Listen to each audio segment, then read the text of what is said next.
this limit from that point, it will take you to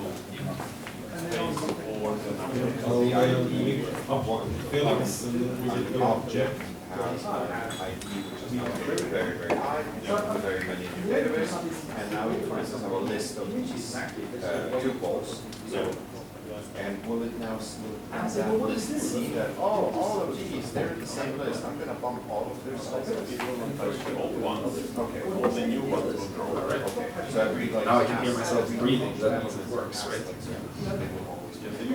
Okay, cool. So this is going to be more of a sort of light-hearted talk. I'm not going to go into some bitwise operators and things to do with the very low-level stuff in Haskell. So if you're here for that, I'm sorry.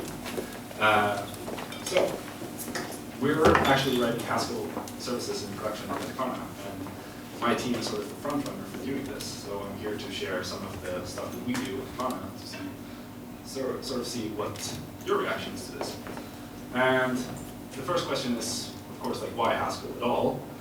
We have like a long-running history of running Erlang at the company, so we already do have a lot of functional programming experience at Klarna. So I'm going to give you the abbreviated version.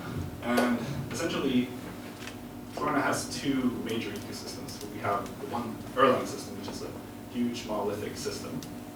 And then we have sort of an ecosystem of microservices that are mainly JVM based. So back in 2014, we were sort of a Java-only company at that point. But as programmers, we wanted to experiment with the cool new shiny stuff. So somebody said like, I'm going to quit if we don't do this next application in Scala. And it turned out that that person was pretty important to the company, so management was like, dang it, okay, we'll let you do that. We'll let you have this one application in Scala. And that later turned out to be like several applications in Scala. And today we have several teams doing Scala and more than 20 services at least in Scala.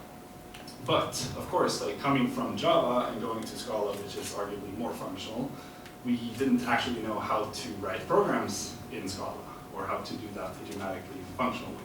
So from the beginning, it was very much like, we were writing Java and removing the semicolon. So, that's not really the main functional programs. And of course, like the not invented here syndrome is pretty strong with Klarna. We have a history of writing a lot of things for Erlang, and of course, like we want to do the same for JVM. So we built our own framework for event sourcing, and that was, used by one application. And then, of course, like once we said, like, hey, we're gonna do things a bit more idiomatically, we had to, of course, rewrite the event sourcing framework for that as well. So then we had a second event sourcing library. And at this point, we sort of started getting more familiarized with the functional concepts. We started wrapping things like the JVM primitives in a way that made sense for using the Scala. And then that wasn't good enough, so we wrote like the third event sourcing toolkit here, and it's called FEST. So as it stands, it's Functional Event Sourcing Toolkit. And this was neither, functional as in that it actually worked, or functional as in functional programming. So it was sort of double negative, which didn't make it right, of course. And then sometime here, I was introduced to the company. I think it was a tad bit earlier. And there, I don't know if it's correlated or not, but like all of our teams decided like, hey, let's go fully functional and do everything pure.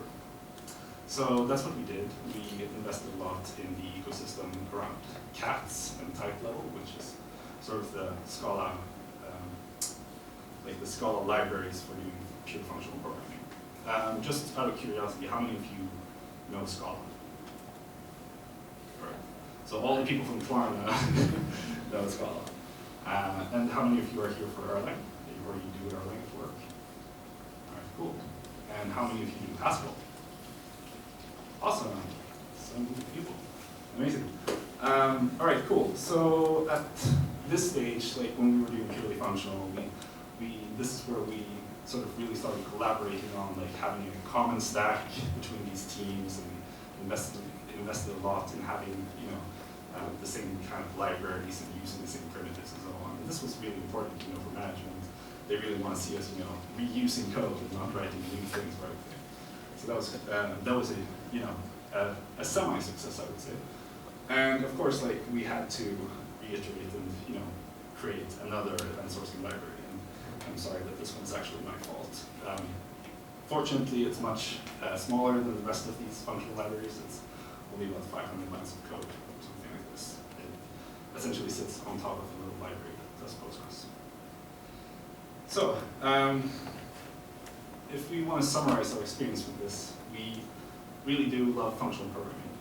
Unfortunately, we had a lot of issues with doing purely functional programming in Scala. It's pretty hard to hire for. It's pretty hard to train people to do purely functional programming in Scala. It's not exactly straightforward. You sort of have to know even more than if your language is natively functional. You sort of have to restrict yourself in what parts of the language you use. And that sort of tends to be, not a very welcoming and inclusive environment for beginners when they're, always told, like, yeah, don't do this, and don't do this. So that was sort of our heartbreak with Scala at that point. But as I said, we really did love functional, or we love functional. So, ergo, we wanted to try out a purely functional language. And this is where Haskell came in. So, there are a lot of misconceptions, I would say, around Haskell. We're going to go through some of them just to see where your heads are at. And one of these is that reading Haskell code is really hard. And this can be true if you have like the type astronauts that create impossible code, but this is the same in basically every code base. You have people who want to do really advanced things for apparent reason. You need to understand the M word. And sorry, this is a fact of life. For us, the monads are simply ways to construct computation, and they exist in nature and everywhere. So whether you like it or not, they're there. Well, how we choose to talk about them and how we choose to educate people around them is an entirely different subject. And I think there is one of the things we're doing wrong as a whole. Haskell is slow. Haskell is not slow. It's actually very fast, and compared to the things that we were doing in Scala, we're actually really impressed with the speed of Haskell. Another thing is, concern for your boss is the libraries you want don't exist. They all do, pretty much. At Klarna, we use pretty much every technology, even though we standardize around a couple of main primitives. And the libraries that we want for this, they all exist. And if they don't exist, there's most likely a C library that we can just FI into, and that's actually very straightforward. The tooling you want doesn't exist, so things like IDEs, etc. If you're, an Erlang fan, then this shouldn't be an uncomfortable situation for you. But things are getting better. There's the language server protocol that a lot of languages are giving support for now, and Haskell is one of those languages. So we do have some pretty good tooling around this. Right, and you also need a PhD to get anything done. This is another misconception, I would say. We have a lot of senior engineers who have joined our team recently, and they have all been proficient within 1 or 2 weeks, pushing code to master. So that's our experience thus far has been that it's actually easier to onboard people onto Haskell than it has been to onboard people to Scala. Writing features is slow. Like, it's statically typed. You can't get anything done without the compiler yelling at you. Well, static typing is a scale. You can say that something is a string. You can say that it's, it has exactly this shape. It always starts with the letter H or whatever. So, in this case, you can be very permissive of what you allow through the compiler. And of course, there's also a REPL, same as with Erlang, Clojure, and this. So you can prototype things very quickly. So I don't think that's true. So I don't think any of these are inherently true by themselves. Of course, like with circumstances, they very much can be. And honestly, that's the same for all of these more bespoke or obscure languages that we all love so much. And if you have the time to look at these talks, this is a really great one. I really recommend this one. It's called Why Isn't Functional Programming Normal? And basically, Archie Feldman here, he looks at like all the reasons why certain languages became popular, and sort of tries to dig into like, why isn't my favorite functional programming language popular? And it's a really good talk. And I think this is sort of a thing for us. It's about community. And for Haskell in particular, we're very, we love the math, and we love, the complicated words. And some of those things scare off people. As I said before, monads, applicatives, and all these mathy type words, they're a fact of life. But that doesn't mean we have to talk about them like it's a scientific paper. We can do it in a way that everybody understands. Everybody knows how to iterate through a list. Everybody knows how to change elements of a list. Those are all things that go into these categories. So I think as communities, we can all do better at being inclusive and training people. We sort of have to leave our ivory tower of elitism behind us when we do this. And to do that, we want to go to this place of having like a happy island. And in our team, we're very used to onboarding people onto these types of languages. And basically what we try to do is to always have a way forward. You don't have to be an expert to get stuff done in functional programming languages, but you probably need an expert to get you unstuck if you hit a wall or something. And of course, we should be inclusive. Same as with this lovely conference, MeetUp. We need more user-friendly libraries. That's another thing. Some libraries in Haskell have barely any documentation at all. Like they have types, so that should be enough, right? But unfortunately, if you're not already an expert, that's going to be pretty hard to rock. And yeah, as I said, like we always want to make sure there's a way forward, so sort of having a golden path, and that's something that we're investing in Klarna now, is to like have a course where if you come work for us, and you want to learn, you land in a team that does Haskell, you should have a very straightforward way of getting started, getting set up, finishing some learning material, and then being able to push stuff into production fairly quickly. So this is something I think all communities should invest in. And there's currently sort of like a trend in Haskell where it's like there's a manifesto called Simple Haskell, and whether you like that or not, it's sort of, I think it's sort of indicative of something needing to change in some way. Right, let's speak about this. So, another disclaimer, we're not officially supporting Haskell at Func. And that is because, as I said, my team is sort of like the front runner for this. So we've been given lead to try this out for you. So we're building financial banking applications on it. And it's really cool to be able to do that in such an advanced language.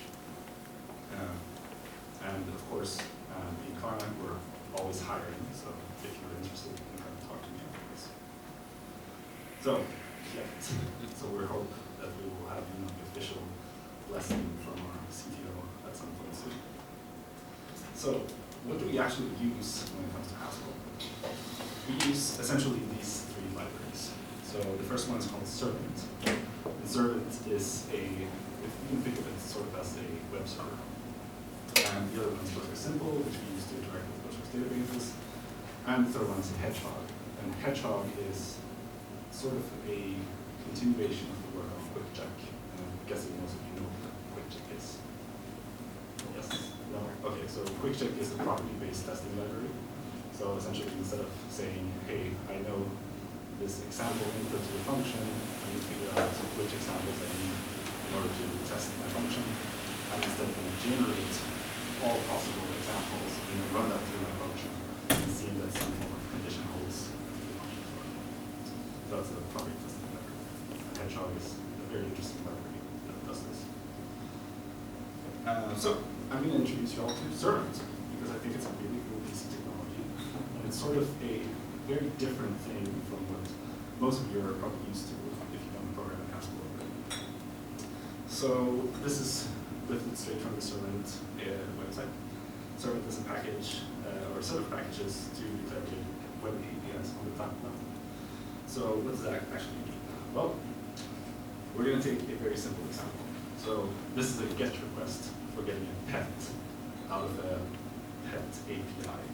So this would be the equivalent of calling slash pets slash some identifier and then having that be a get request. So essentially, if you're not used to Haskell, the type you get is just an identifier, and then everything on the right-hand side is just an alias. And these small things here are just ways to glue different parts of the API together. So that's pretty much all you need to understand at this point. This is simply the verb that we use for the API. And this here is a type level list. So it contains one element, and it's JSON. So when we do a get on a pet, we expect to get back something that's JSON. Does that sound simple enough? Yep, really good. Cool. So if we do the same thing for post, now it looks pretty much the same all the way through, with the difference being here that we have the verb post instead. But of course, we also need a body. So we supply a body here by saying request body is of type JSON and it contains a pet. So this is pretty much it to have, like, you know, maybe I would actually create something and read it back. And we can glue those together by using this little operator here, which you can read as alt or something like this. And now we have a representation for the API on the type level. So why would you want to do this, right? There are several reasons. And Servant gives you some really cool things for free if you do this. So what are they? Well, you can get statically defined Open API. You can get statically defined documentation. You can get clients for your API for free in both Haskell and several other languages, one of them being JavaScript. I think there are 5 or 6 other alternatives here with like Java, C#, PureScript, Elm, etc. There are lots of different things that you can get out of this. And you can actually mock an entire server just from this tab as well. So, getting Open API, how difficult? Oh, it's all you have to do is this, actually. You create a little proxy here, which is just a way for you to take a type from the type level and sort of reflect it back on the value level. And then you say, from this type, I want the swagger, and then just encode that as JSON. Sounds simple enough, right? However, this actually gives us an error. We've only defined the API at this point.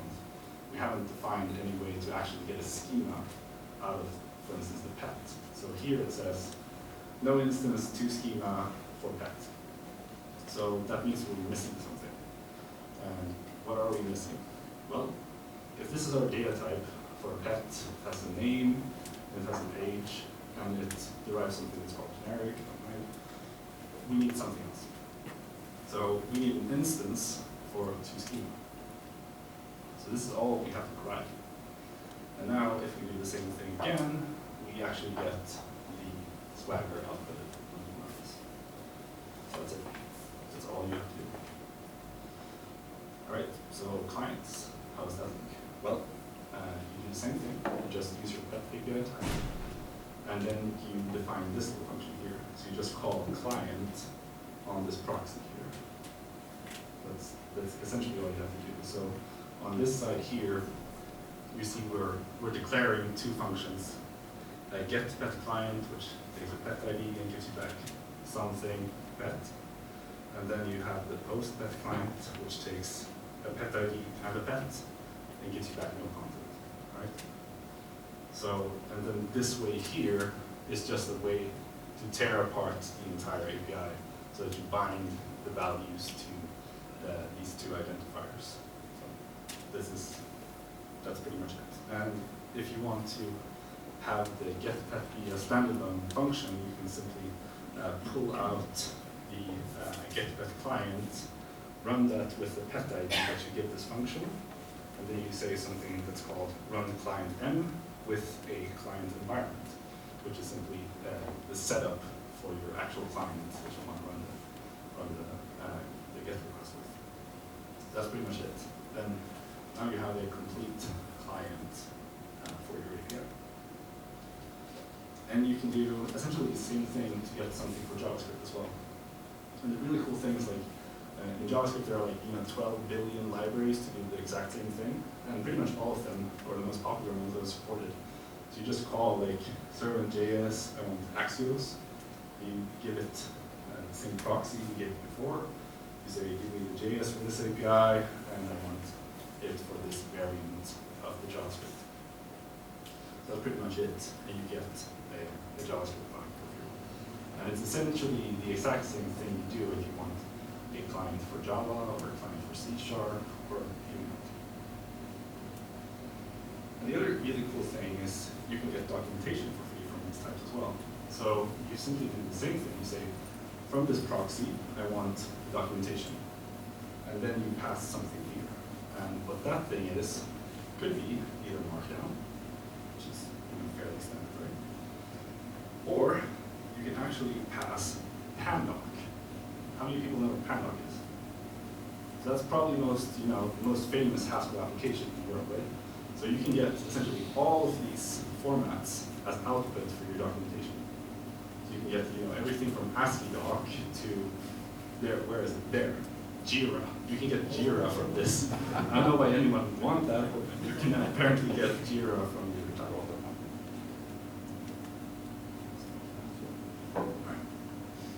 So the other thing is a mock server, right? So if you want to mock a server, you have to, define some way in that you generate values. So for us, we need to be able to generate these pets. And you do that with something called a generator. So you say, I have a generator that gives me pets, and this is how I implement it. I get either a pet named Diddy or a pet named Tupac. And then I don't know what that is, if it's a cat or something, but the age would be between 0 and 10. And then you essentially do the exact same thing. You call mock on the pet API that we had before, which is the proxy. And then don't bring this thing here. Then you say serve that on port 8080, and that's it. Once you do this, you have an actual mock server running at this point. And you can also actually property-based test the entire API by just providing this API type as the proxy here. So this is the gen pet that we defined before, saying how to generate a pet, and this thing here is just a way to end a heterogeneous list. Don't mind that. And then you say gen request on this, and now you have a generator that can, based on some base URL, give you requests, so you can just execute them with whatever client you have. And that gives you a way to mock the entire API that you have for free. So, sorry. Yeah. That mock server, does it generate random data, or what data does it serve? It serves the data that we provided back here. So if you we here said that there were more categories for this, like you had a get cat and get mouse or whatever, then you could add that to the API. But for this one, we only have one simple example, right? We only have a way to get a pet from the HTTP API. Honestly, I missed that slide. All right. Cool. So yeah, let's see. So that's it. So with less than 100 lines of code, we already have all of these things that your manager demands of you, for the project. You need some way to, give your clients a way to integrate with you. You need documentation for it. You need an open API spec. And you actually need to follow that, right? That's sort of like the most difficult thing when you write the spec. You actually have to follow it. And now the cool thing is with less than 100 lines of code, we've already done all that, really tedious work that we really don't honestly want to do. And so far, we haven't actually written a single line of implementation, if you don't count the generator, right? Right, so these were just some other examples of integrations that you can have. So Swagger UI is sort of a way to serve your Swagger as a nice looking web page. So there's an integration for that. Here are some of the other language clients that I talked about before. And if you actually already know Servant, you might see that the type for the API does not contain the error cases. So there's actually like a library that adds this functionality on top of Servant. Cool. So let's see if we can actually implement a real API for this. So the next part would be like, if we have this type, which is to get a pet, essentially what we want to implement is some function that takes a pet ID and maybe gives us back a pet, if that pet exists or not. And what we're actually going to implement is something that looks fairly like this. So we're going to implement something that looks like pet to handler of pet. So it's an API handler. And now we get to what is a handler? And it's actually one of those scary words. So let's have a look at the documentation and see what this is. So this is the package documentation for this. And here are all the capabilities, I would say, for this particular type. So we have some crazy monad stuff here. And they're all really quite simple, but that doesn't mean it's presented in an easy way. It has the capability to throw something called server error. So that would encapsulate the ability to return an errorless response inside this handler. It has a way to run in I/O, so it can actually do something useful with the world if it has to, it really has to. And of course, there's also like instances for functor or monad, and all these provide us with APIs in order to sequence things or change the actual return type inside of these.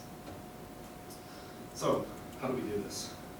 If we want to do this in like a really simple, stupid way, where we have like a statically defined map of things, we can just say, well, we have a map here from pet ID to pet, we're going to define, and then we'll simply do a lookup into this map. And if we find a pet, we'll just return it. Otherwise, we'll throw 404. So that is essentially the whole thing we have to implement, other than like database handlers and all that sort of stuff.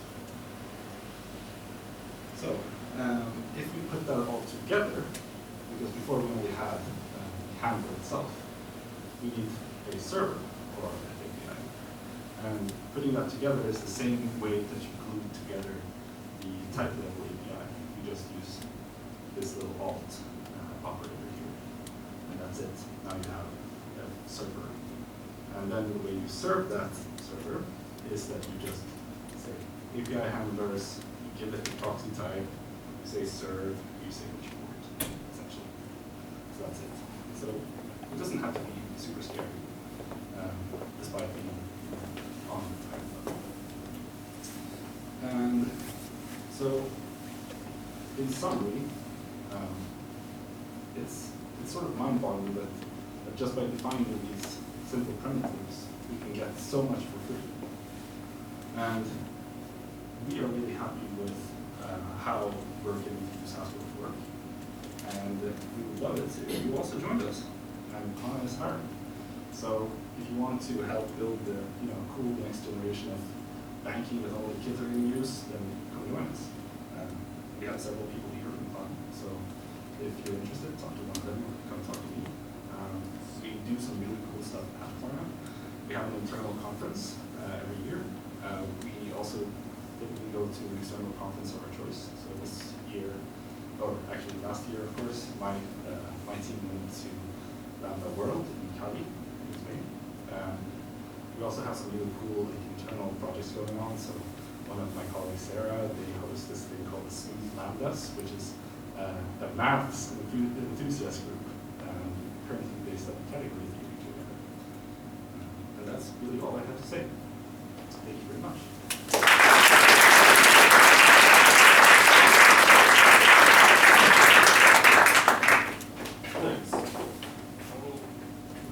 Thank you very much. Very interesting. Did anyone have questions, by the way, before I exit? The question is not really related to Haskell, but do you, when you say you can generate these clients, Do you typically do that, or do you let a consumer generate them? So we do have them. Currently, nobody is using them, unfortunately. The reason why this is because our services, like we deploy our services in what we call a high security infrastructure, which means that there's a team in front of our team which does the actual authentication, and they do that with a JWT token solution, and we don't really have to verify that on our end. So the client that we generate would be useless unless they modify the headers and so on. But it is something that we really want to push for, that they use our stuff, because that would also enable us to say like, hey, we updated this thing, just update your client and everything's good, right? I mean, one of the typically annoying parts about being a microservice architecture is breakage between the API boundaries, right? And this is something that we think will definitely help us in avoiding that breakage. Do I understand that correctly? That you prefer generating the client for them rather than having them build it for authentication on their own? I mean, to each their own, right? I think some teams would prefer building it for the learning aspect of the API, like what does our API look like, how do we do stuff, and so on.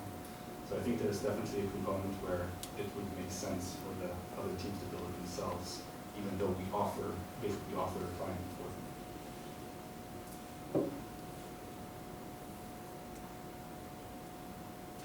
Let's find the operator with the colon and the angle brackets. Did anyone name it? This one, It looks like a roach. it looks like a roach. I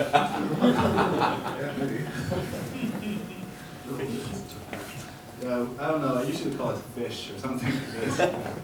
There's all the, I don't know, Haskell is crazy with the operator sometimes, and that's one part of the language that's like not maybe the most beginner friendly.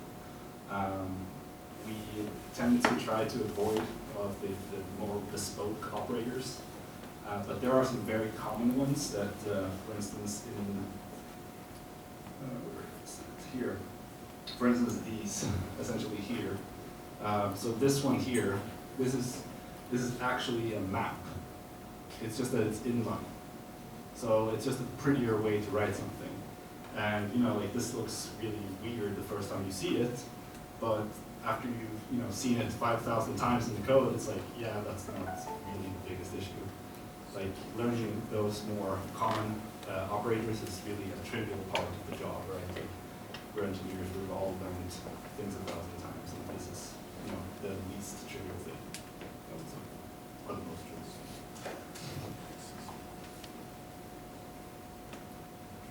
All right, cool. Thank you. Yeah. Thank you again. Thank you very much. That is it for today. We're looking at arranging another meetup somewhere in March. We're going to find a venue and find 2 speakers also for that. So if you wanted to send something, please just ping us.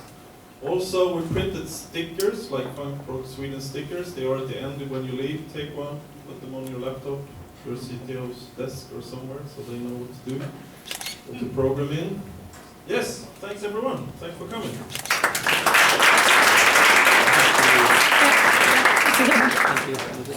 You too. Bye.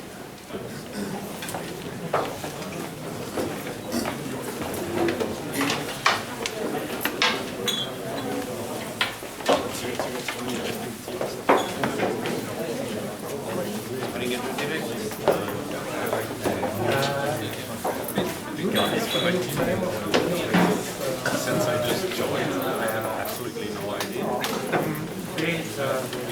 Yeah, but I mean, no. what's it called? No idea. You don't remember? Yeah. Or you basically stop, so be careful. You normally You just describe like you can do by if you'll be just reallocated later. Yes, yeah, when all processes, if you leave your processes, the source of